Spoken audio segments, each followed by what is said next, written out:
It's Monday. I woke up late. And yeah, there's no other way around it. I woke up 40 minutes late.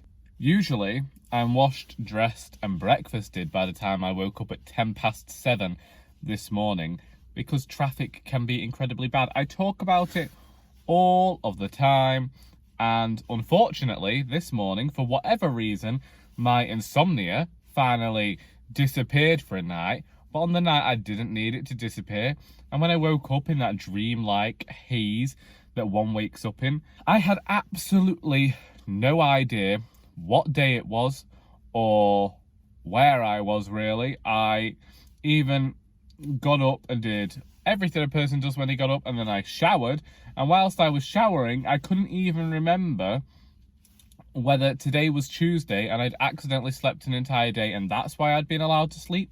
Because usually, if I'm not awake by a certain time, I have people shouting me up. I'm not blaming them. This isn't that. I'm just saying I do not understand why I slept for so long. Yesterday, made butternut. It wasn't butternut. I made some sort of squash and carrot soup. My father enjoyed his first bowl and then proclaimed that he couldn't eat any more of it because it doesn't taste the same to him now. I did a try a chapter tag style video, which will be with you one day this week. Well, actually, you'll be watching this on Sunday. I did a try a chapter tag video, and basically, if you've seen it, then I ended up choosing to read The Starless Sea by Erin Morgernstern this week. I'm currently only 30 pages into that, but I read some of it before I went to bed, so I'm questioning whether that could be why I wanted to sleep more. You know, I'd put myself into the state of relaxation that reading sometimes does. I don't know. I'm clutching at straws here trying to figure it out. There's that. I edited today's video that went up, which was my end of the decade book tag, as created by Cat of Brews and Reviews. And I tried sending myself Tuesday's video, but the footage wouldn't upload from my phone to my computer, so I'm gonna have to try again because I'm in work tomorrow and I've been trying to schedule these videos in so that everything is timed and nothing's ever late and everything's working on a sort of system. But that's that. I'm at work. The traffic was horrendous. I got stuck coming off the second to last roundabout on the dual carriageway, and then I was stuck there for 10 minutes, and then 10 minutes between two roundabouts, and then about another 10 between the final roundabout and the traffic lights, and then it's only a 5-minute journey to work. So I'm here, and we'll see how I get on with the day. Count the bells, sweet silver bells, all seem to say throw cares away. Christmas is here, bringing good cheer to young and old, meek and the bold. Yea, they ring while people sing songs of good cheer. Christmas is here. Merry, merry, merry Christmas. Merry, merry, merry, merry Christmas.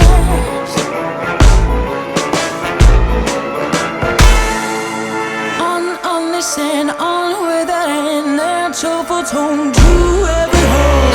Count the bells, sweet silver bells, all seem to say throw cares away. Christmas is here, bringing good cheer to young and old, meek and the bold. Yea, they ring while people sing songs of good cheer. Christmas is here.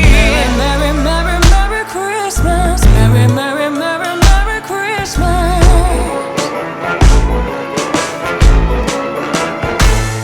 It's Tuesday, and it really is this dark. Last week, it was a True Tone issue on my phone, so that I couldn't see that it wasn't, in actual fact, as dark to you as it was to me. However, it's dreary and dismal and raining and windy and cold, and someone has been through my skip and there is a doll in the middle of the car park. In fact, I don't even know if they've been through my skip because I don't think that we ever had that doll in our shop. So there is the corpse of a doll in the middle of the car park to greet me on Tuesday morning for an extra day of work this week. I wouldn't ordinarily be here today, and obviously my body felt it again. Yesterday, the morning at work, fine. But we're getting a lot of donations, and we're having to reject Christmas trees now. And you know what time of year it is? Christmas. People think they're doing you a favour by bringing you their Christmas trees. And I feel horrible as we're only the 10th of December, and because we have so many Christmas trees in this container next to me, we're having to say, sorry, could you go down the road, please? It's the same for Christmas decorations. Again, this thing is full of Christmas decorations because we saved them throughout the year. And we have 2 trestle table sized tables in our shop full of Christmas decorations. They're on the shelves, they're in the window. They are absolutely everywhere we can get Christmas decorations, whilst also getting out our usual stock. I don't understand it. But it's because we're so close to people putting up their trees, so there's going to come a time in December when nobody's going to want Christmas decorations anymore. Nobody's going to want anything to do with the tree. They're just going to want little quirky presents. And an issue that we have is that obviously we leave our Christmas stock out until between Christmas and New Year when we take it all down. That's because from experience we know people aren't buying from a charity shop between Christmas and New Year. We get a huge influx of donations at this time of year. Especially in January. Whenever there's a school holiday we get more donations, and that happened yesterday morning because I'm getting a reputation for spending too long in the kitchen, which is where we keep our bric-a-brac and where we keep other things.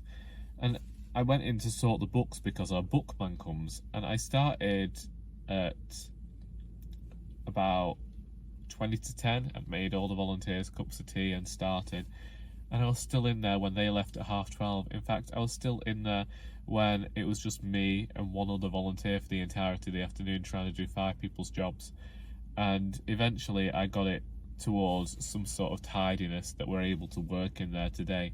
But I know that it's going to be the same cycle today of people bringing more stuff, and that's great. It's great that people are supporting charities. I don't have an issue with that. A bin just fell over. Wow, this is a very strong wind indeed. I don't have a problem with people supporting charity. That's fine. Obviously I wouldn't have a job if people didn't support charity and charity shops. Don't have a problem with that. I just wish to illustrate how busy I was yesterday. Didn't read any of the Starless Sea, but whilst watching my vlog from last week, remembered that I'd been listening to soul music. So I started listening to that again at work yesterday, and I am adoring this as much as I adored Mort. I really think that I like Terry Pratchett's books about death. They fit into my style of humour, and you know, I like a good story that talks about death. This is all in preparation. I have soul music and I'm hoping to finish that. I think I've got 3 hours left, so about 40 minutes now, so an hour today, now tomorrow, finish it Thursday, start Interesting Times on Friday, and hopefully I'll get to listen to Hogfather before Christmas, and so that I can watch the adaptation that I've got. And I still need to work out that DVD to EV issue. No writing done. I'm not mad about that. Yesterday, for whatever reason, the children's book was in my head again, but I think it's just because I feel festive, and that's this book that kind of makes me feel festive, if that makes any sense. It fits that mood. Anyway, we've been in darkness for long enough now. I am beginning to feel like some sort of underpaid brothel worker. I'll see you tomorrow. It's 9:30 in the morning. I'm trying rather quickly to record videos, and then I have to go Christmas shopping. There are some bits I want to get for my sister. Go to work. Then I'm going out with work for maybe an hour, hour and a half before I whiz back to Macclesfield so that I can be part of the Creative Writing Group's Christmas festive event. We've never come up with a proper title for it. I used to just say that it was Mac Writes at Christmas, but then It's been called this festive spectacular. It gets a lot of different names, but we're at the Button Warehouse, which is where Joy hosts her open mics. And I've been asked to compare for the evening, which I've been doing for the last few years whilst we've been at the King Edward Street Chapel. But I always feel as though I'm not entertaining enough, so I spend the entire day coming up with jokes in my head. And then I worry about offending people because that's just the type of person I am. Honestly, I have actually inadvertently upset people before because sometimes they don't understand my sarcasm or they think I've forgotten they exist when I haven't included them in a joke, and it's just an entire thing. I haven't been reading as much of the Starless Sea as I hoped I would do. I am currently 60 pages into this. Here are some good points. 1, we have a gay main character, and that is something that I appreciate reading in fiction. We have mention of Harry Potter, and this guy's 25, so great stuff. We have mention of some more modern things, and this guy is clearly some sort of hipster. Now, firstly, I am liking this mention of video games. Now, we know Charlie didn't get to play many video games as a child. I have a Nintendo GameCube that I bought for myself in 2008, but I rarely play it. In fact, now I'm just keeping it so that when my nephew's old enough, I can connect it to that old TV I was telling you about last week, and we can have a game of Sonic Heroes. So I feel like sometimes the Sweet Sorrows bits, because if you didn't know, this narrative is interspersed with weird little vignettes about this Sweet Sorrows world, and Zachary has found this story that apparently tells the story of his life. Those little vignettes feel like preludes to a video game, and then you go into the main story. So it's like you have the setup to the video game with the nice little movie, and then bam, you get his story. However, I'm finding it difficult not to find the prose pretentious, and we know that I'm not the biggest fan of pretentious writing. There's 500 pages here, so I'm holding out hope that I'm going to enjoy it, because there are some times within the Sweet Sorrows bits where I'm reminded of Neil Gaiman and this weird twisted fairy tale, and I love that, and the writing there is great. However, then we get into Zachary's bits, and I don't know whether Morgernstern is writing in this certain way to make it feel more mundane than the other world, but I am struggling not to find those bits pretentious, and I'm not really enjoying the characters so much because they feel very teen drama-esque. I know that Zachary is 25 here, yet at the moment all I am finding is a young adult novel wrapped up in a nice binding. It's not a problem if this is aimed towards young adult readers. I mean, that's great. If this is going to be the book that gets them into adult books, great. A gateway novel, if you will. But I'm holding out hope on that one. We have to remember that I read The Night Circus when I was reading primarily young adult fiction, and I'm reading The Starless Sea when now my primary focus is adult fiction, and we'll see. There have been times in this book when I've wanted to take out sticky labels and just make notes because I feel like certain things are relating to the main story, and I'm enjoying seeing how Morgernstern is weaving this world, but I just don't know whether I'm going to enjoy this book as a whole at the moment. Right, if I can get some clips tonight, then I will, and I will intersperse them here, but if I don't, I'll see you on the morrow.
I went to edit this vlog yesterday and discovered that I've accidentally deleted the first day's footage. So you're getting a clip of my dogs instead. I received this Chili's bottle for my birthday. It's got flamingos on it.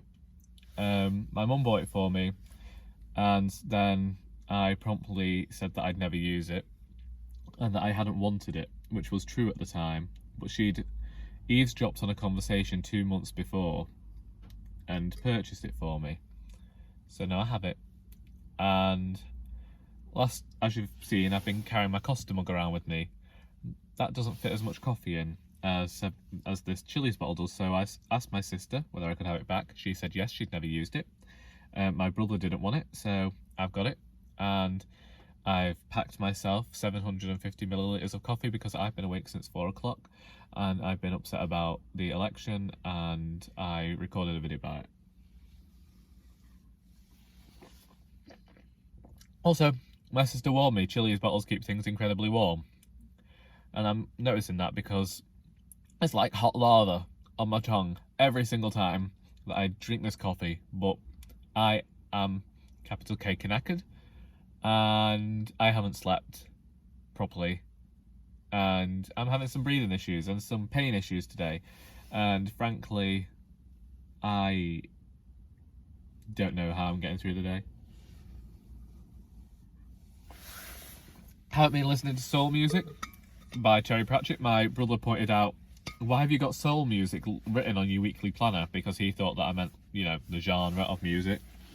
And even when I pointed out it was Terry Pratchett, he said, why can't you just put it in your phone? I said, because somebody bought me a weekly planner for Christmas and I'm damned if I don't use it. So, sorry, I got a weekly planner last year and I've been writing in it most weeks, and some weeks I forget, but I wrote everything out this week because it's Vlogmas and I like to keep myself organised, and I've been trying to keep a day ahead and all that fun stuff. And basically, I haven't been keeping ahead because I haven't been reading the Starless Sea, and on Wednesday night I got drunk, and then yesterday everything flew away. I was supposed to finish soul music yesterday, to start Interesting Times today, to finish that on Sunday, to then go into, I think it's Masquerade before I can get to Hogfather. But at the moment I think I'm just going to go straight from soul music to Hogfather. So I've listened to Hogfather over Christmas and then go back and then I'll listen to Hogfather again in the new year, because that just sounds like a fun time overall, doesn't it? Thank you, good night. I have 8 bags of my mum's clothes to donate after helping tidy her room yesterday, so I'm going to go and make a start on that in the shop. And I'm aware it's dark and that this video has been perpetuated, that's the word, permeated, pervaded. There's been a pervasive sense of darkness about this video this week.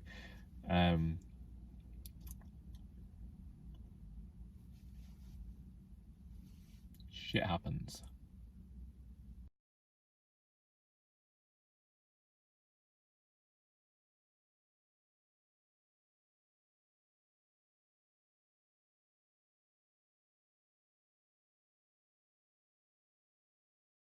A theme this week seems to be that I don't wake up in time. This morning, my dad actually started yelling upstairs, "Where's Charlie? Why is Charlie not up?"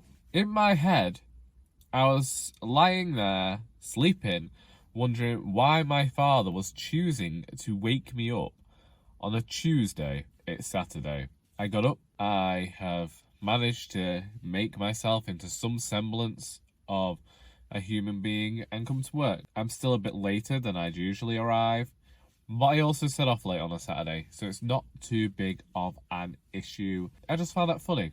Also, another theme of these vlogs is Charlie questioning whether he is getting ill, because that's definitely happening again. I feel completely congested and my throat's sore and all that fun stuff that you think means you're getting a cold, and then there are the customers that have been in that have had colds and they're just like, it's okay because I'm only contagious in the first day of my illness. And it's like, great, that's fine. I'm so happy to see you inflict your germs on me. I also had some weird stomach thing yesterday and that was great. I came into work with it. I didn't know whether to blow my coffee or what it was. Yesterday I uploaded a video about politics, which, as I say, it's not something I ordinarily talk about. I probably won't discuss such a thing again, and I still worried afterwards that I was leading into fear-mongering, that I wasn't as open as I could have been. I was very considered in my approach and how I was speaking, and I worry that that might have come across as false or anything.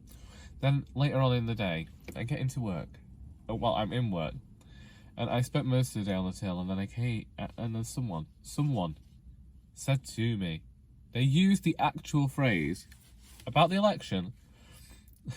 I'm laughing while they say this.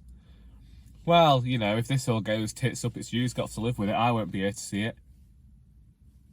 But you are willing to risk the country going to shit because you're going to be dead soon, so you have nothing to worry about. I didn't vote for this, but she did. And when she looked at me laughing and said that, I actually turned around and said, yeah, I know that. That's exactly why I did not vote for this. The day wrapped up. I went home. I edited a video. I uploaded a video.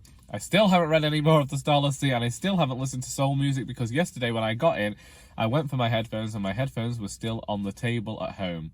Today we have our Christmas party for the staff and volunteers. That's happening. I have to be there for 7:15 this evening, and so I'll be leaving here, going home, doing a spot of tea for people, and getting me glad rags on, which I don't have glad rags, so it's whatever the smartest shirt in my wardrobe looks like. Depending on how I'm feeling, I might just wear this. It's Christmassy enough. They're all there in, like, well, the women are there in very sparkly sequined dresses. The men are there dressed up, and I appear in a Matalan shirt, jumper, this thing, and a t-shirt I've owned for 7 years. It just wouldn't do. But that'll probably last until 11 or just afterwards. And then tomorrow I have to make this cake for a volunteer, despite the fact I didn't buy any ingredients. Alas, and all of that, that's the way these things go. I hope that you have enjoyed spending this week with me, and until next time, that is all.